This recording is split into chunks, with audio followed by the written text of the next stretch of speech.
The Answer or Salem Media Group.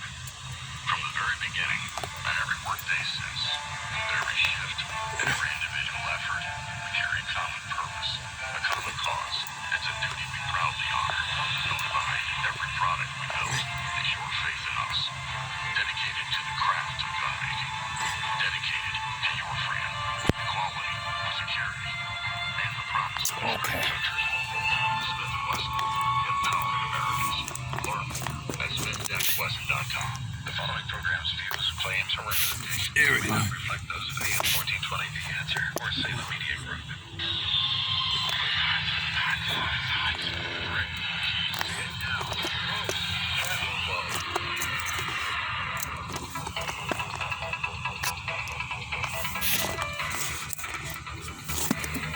Welcome. Speak Up and Stay Alive. I am Pat Rulo, here to share with you verified truth that no one wants to hear. Listen at your own risk, because I don't and won't spare or hide anything when it comes to your health, safety, and well-being. Speak up and stay alive. The name says it all, and so do I.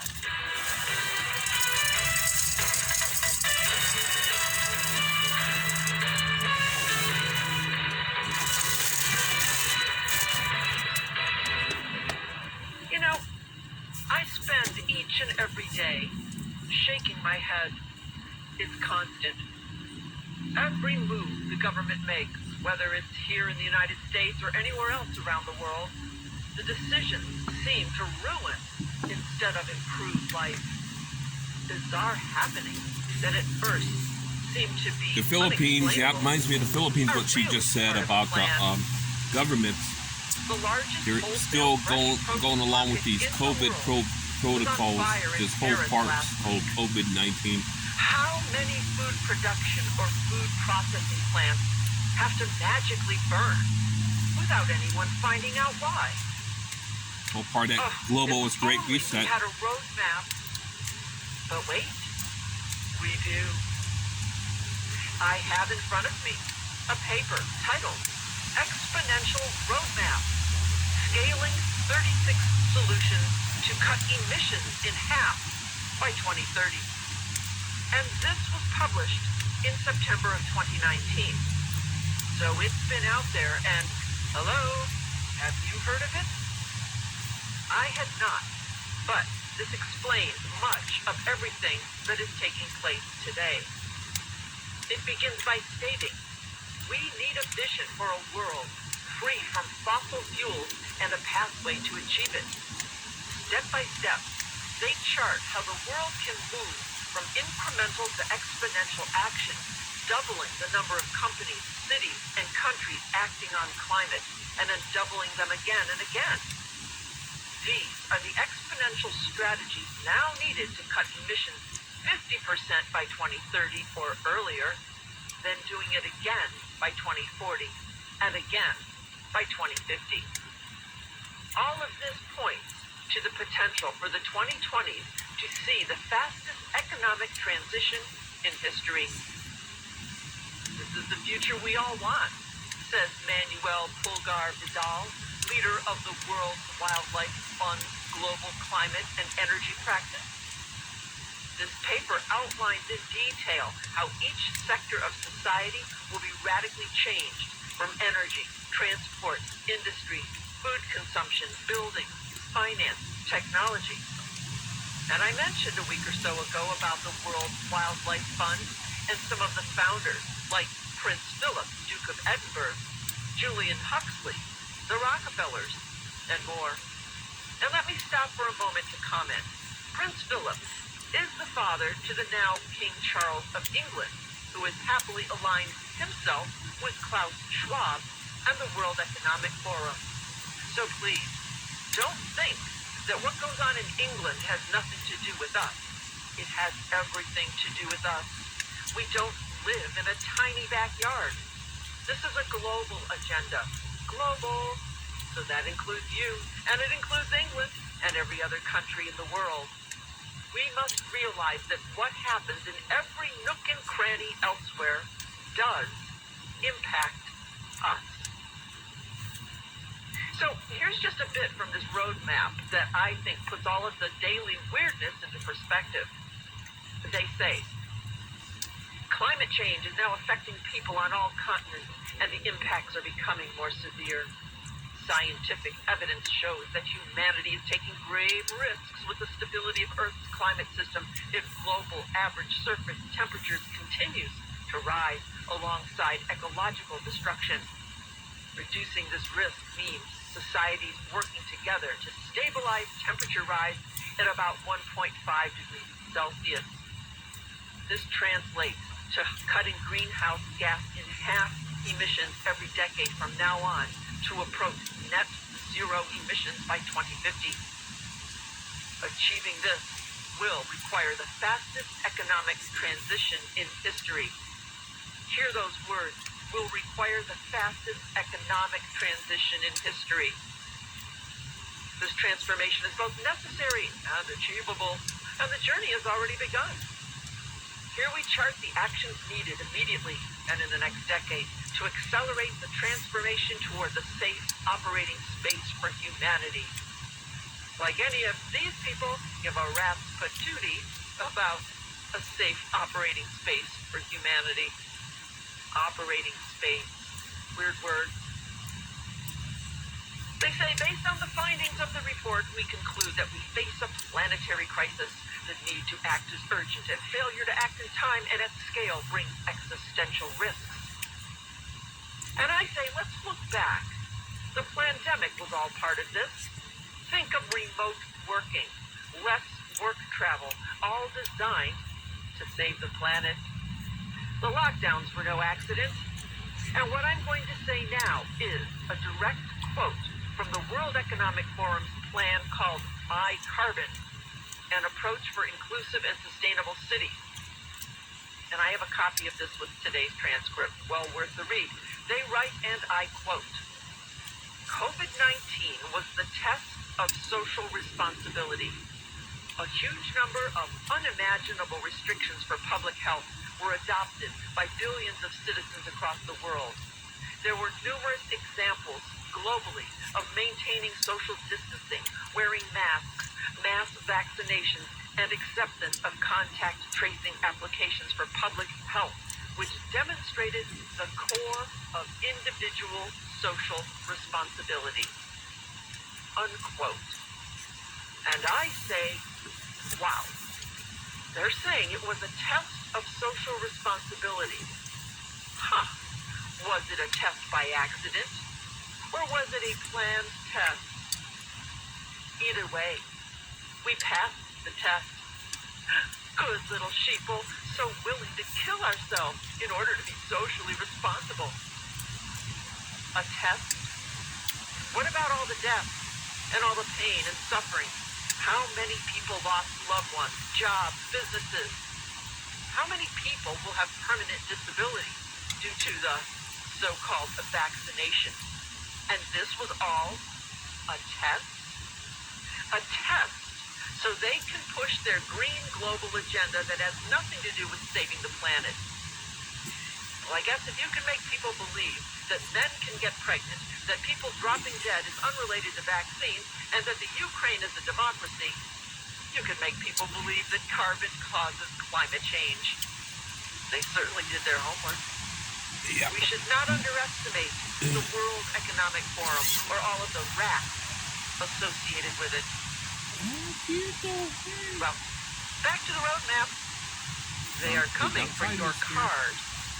The paper states, the future of transport is not cars, it is data. I have no idea what that means, but I don't like the sound of it. They say the 2020 looks set to see the biggest disruption of the automobile industry since Henry Ford unveiled the Model T in 1908. Two seismic shifts are on the way.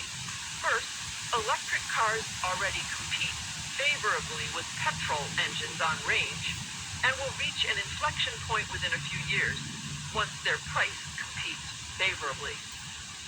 Most major car manufacturers have set end dates for production of internal Which is a combustion horrible engines, mistake, but but this is the all change part may of that come even globalist sooner through agenda, usership model, this which is all maximize heading to the same occupancy same and place. use, while The minimizing 7-year travel tribulation costs, period, viewers. congestion, and pollution.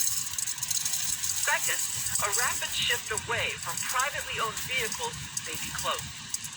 They say only 5% of cars are in use at any one time, and 70% of the seats in the cars are estimated to go empty. Usership models can help tap this unused value, dramatically reducing cost and emissions. So they want us to go from ownership to usership. They say that Yeah, it's a artificial globalist, yeah. intelligence can also help bundle together shipments and schedule routes to minimize emissions from transportation. They say driverless vehicles will shift the traditional business model of vehicle ownership towards mobility and transportation as a service.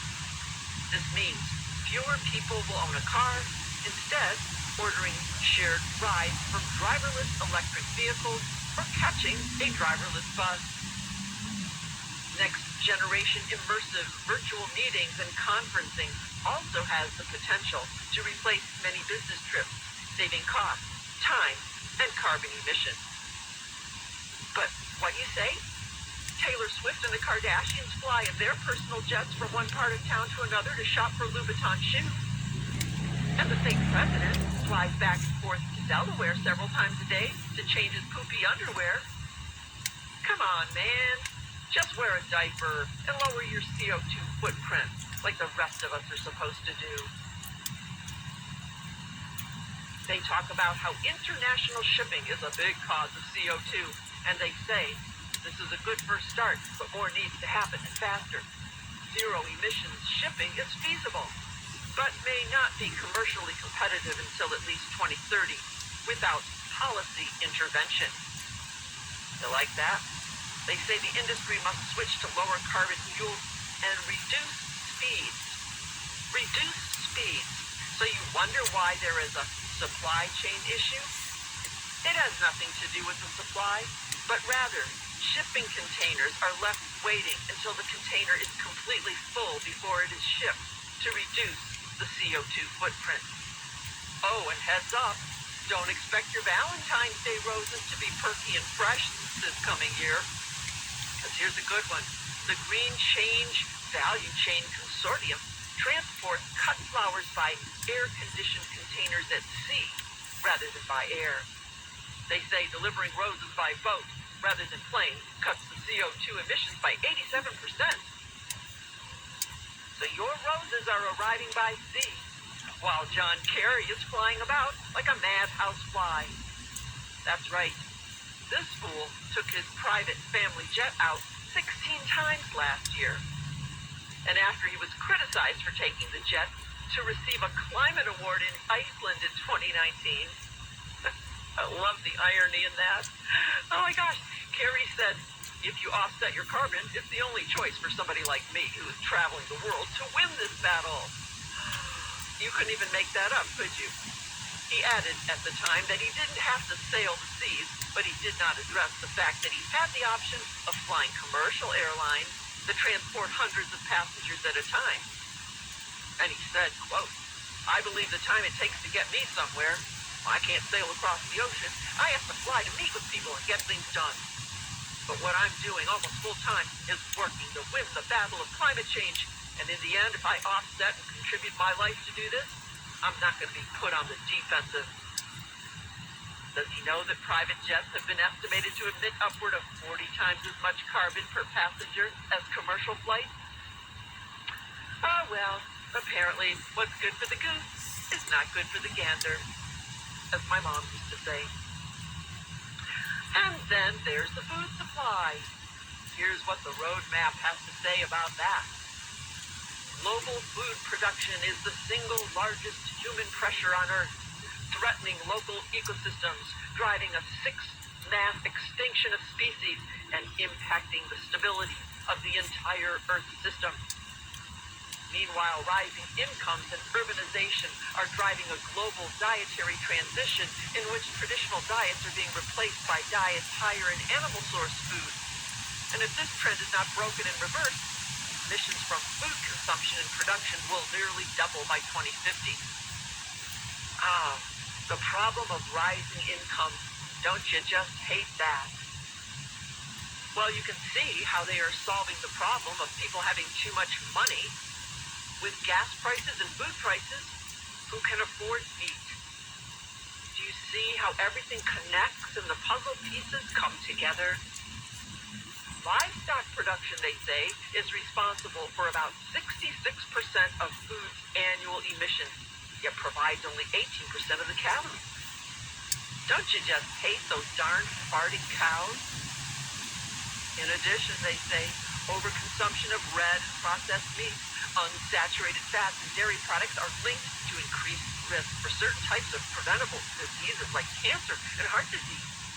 Given this, a significant reduction of animal source foods and an increase in healthy plant-based foods in our diet will both reduce global food-related greenhouse gas emissions and improve your health. Oh my gosh, are you laughing off your chair right now? No one cares about your health. No one. Nevertheless, they've come up with the Planetary Health Diet. With the Planetary Health Diet, up to 4 servings of animal source food can be consumed per week. Yep. They want to tell you how much of what food you can eat. They say food is the dark horse in our fight against climate change. What we eat and how much is lost and wasted is the final battleground in determining whether or not we will achieve the Paris Agreement. Ah, the Paris Agreement. Did anyone ask you if you approve of the Paris Agreement? I must have missed that phone message. Oh, but no one asked me or you, because then President Obama was able to formally enter the United States into the agreement under international law through executive authority, since it imposed no new legal obligations on the country. Then President Trump got us out of it, and whoopsies, we're back in, of course, with the fake Biden. Or is it still Obama? Oh, and they'll be labeling all food products with carbon footprints. Did you know oat milk has less than half the emissions footprint of a glass of dairy milk? Better go milk your oats. No, not your goats. Your oats. That's ridiculous. Yep. Does anyone know exactly how to milk an oat? Oh, and they're coming for your wood stove. Heaven help us if you don't rely on your smart thermostat that they can turn on and off at will. Fires, often wood, accounts for over 2% of annual global emissions. Accelerating a transition away from burning wood fuel has the potential for cumulative reduction. Huh. I wonder what all of these food processing plant fires are doing to our atmosphere. Oh, and here's another really bizarre section of this plan that explains what is going on with all of the censorship on social media, although they don't phrase it this way. The way they phrase it, you almost can't understand it. You have to be a genius at reading in between the lines. They say, examples of digital technologies which can help limit global warming or accelerate global warming, and how. They say, interactive technologies that facilitate the creation and sharing of information little nap here. networks while collecting personal data for behavioral insight. Huh. Collecting personal data for behavioral insight? I don't like the sound of that, do you? How does social media help global warming? I have no idea. But the roadmap says social media helps global warming because it supports democracy. Oh, what in the world does that mean? Oh, read further, dummy. It supports democracy because it promotes fact-based worldviews. Fact-based worldviews. It tackles misinformation. Social media puts a risk on the acceleration of global warming because it spreads misinformation, such as climate denial. It undermines democratic processes. What? Let's call that mumbo-jumbo what it is. Censorship. Censorship helps their global warming plan because it censors any rational-minded person who questions or objects to the stupidity that is spewed by paid shills and bots and Chinese-controlled fact-checkers.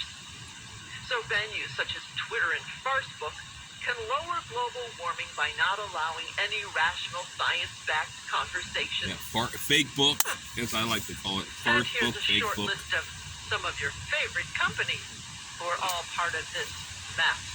Exponential Roadmap Initiative members, some of them. Let's see, the World Wildlife Forum, of course, Ericsson, International Chamber of Commerce, Microsoft, of course, IKEA, Unilever, Google, Nestle, Spotify, Yeah, Nestle, I don't like at all. MasterCard, Yep, my bank Netflix, card, yep. MasterCard, Oracle, yep. and many others.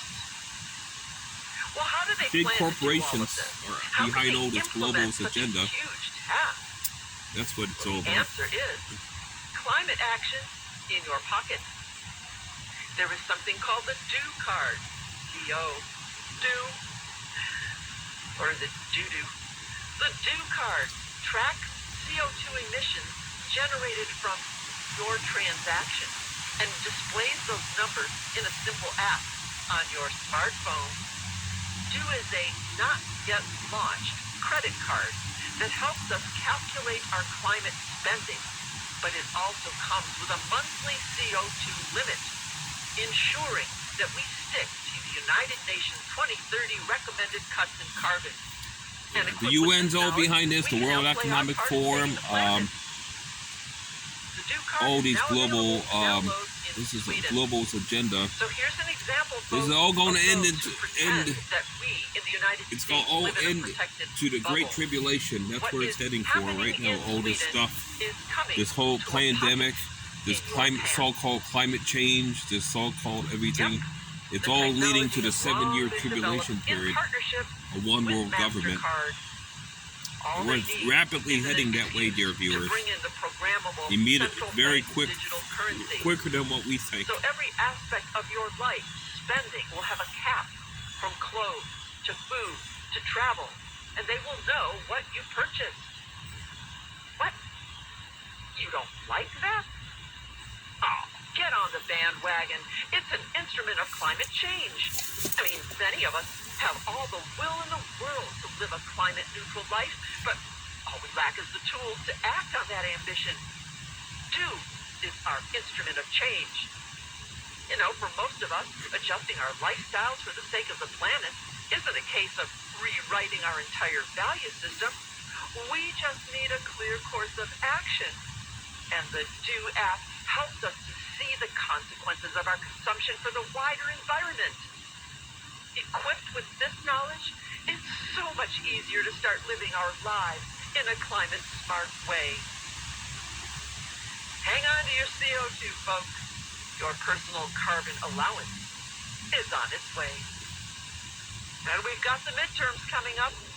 The people in power are deathly afraid because crimes have been committed. So I think we can all suspect some shenanigans coming up, some false flags, I'm not sure what. I know they're trying to get monkeypox going. Well, that doesn't seem to be capturing the imagination of the people. They may try, maybe good old-fashioned war. That usually takes care of a lot of problems. Or maybe a power grid failure. And when I think of what the next shoe might look like as it falls, probably closer to midterm, I wonder, are climate lockdowns coming? Oh, just by the way, for those of you who have my cell phone number, which, by the way, I never use, I am ditching my so-called smartphone. As of October 6th, bye-bye, Verizon. They jacked my rate because they can, and I don't appreciate it, and nor do I need it. So, phone is gone. No DO card in my pants. You can always email me if you have internet. That's Pat at speakupandstayalive.com. Pat at speakupandstayalive.com. And if you'd like a transcript of today's program, email me there as well, and I will send you a transcript every Sunday afternoon about 3 o'clock. I'm in the... And if you'd like to donate a couple of shekels to keep the show on the air, we're starting our fourth quarter. and could use a bit of a financial boost. You can donate online. It is tax deductible to you. Just go to speakupandstayalive.com, speakupandstayalive.com, or you can mail a check directly to me, Pat Rullo, R-U-L-L-O, 46 Chagrin Plaza, number 103, Chagrin Falls, Ohio, 44022. 46 Chagrin Plaza, number 103, Chagrin Falls, Ohio, 44022. And I so appreciate each and every one of you. I know that you care so much, and your support means a lot to me. Alrighty. Just tried to put a little explanation to what's going on. It's a plan. It's a roadmap, folks. So what is seemingly random is really part of a plan, and we need to know about it. Alrighty. Until next week, let's not stick to the plan. How's that? I hope this coming week is a healthy and a happy week, free from CO2, farting cows, and fake existential risks. I am Pat Rullo, and I am the voice for informed choice.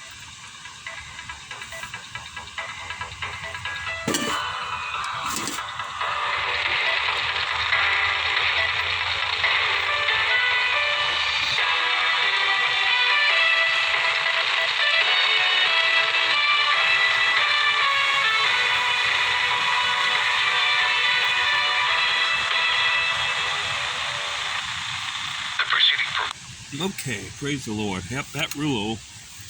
So I'm in the New Testament again here. I'm in the Gospel of St. Matthew here. So here's where I'm at now, viewers. In my King James Bible. Yes. Okay, chapter 12 reads this.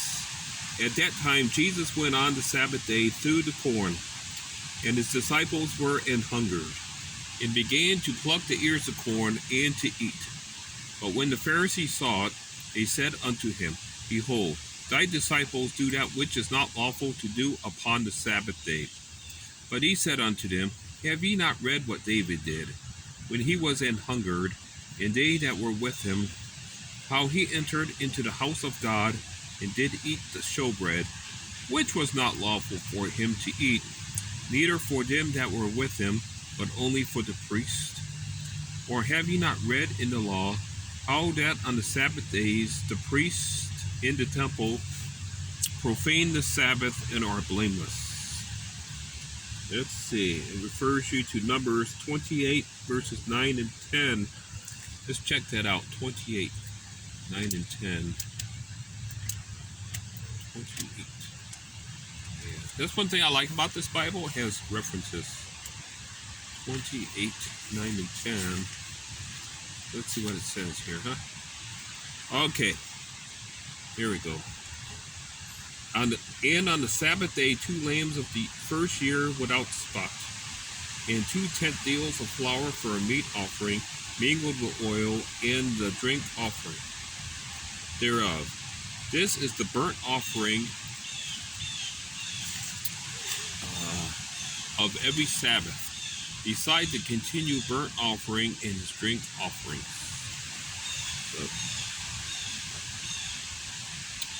So that's what referred me to in the little references.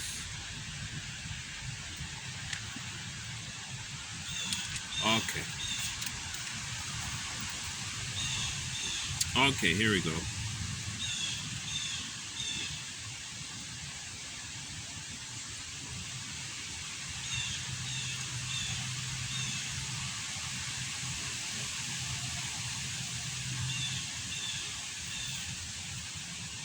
Let's see.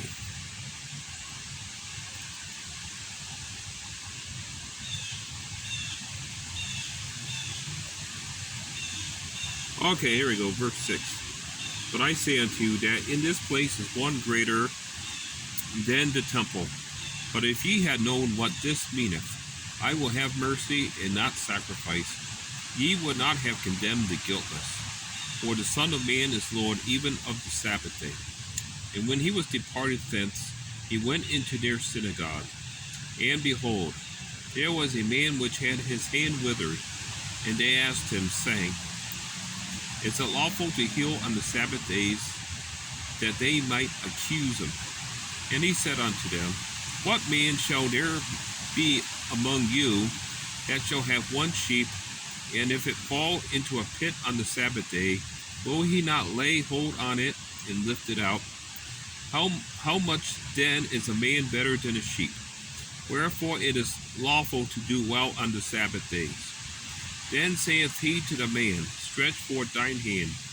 And he stretched it forth, and it was restored whole, like as the other.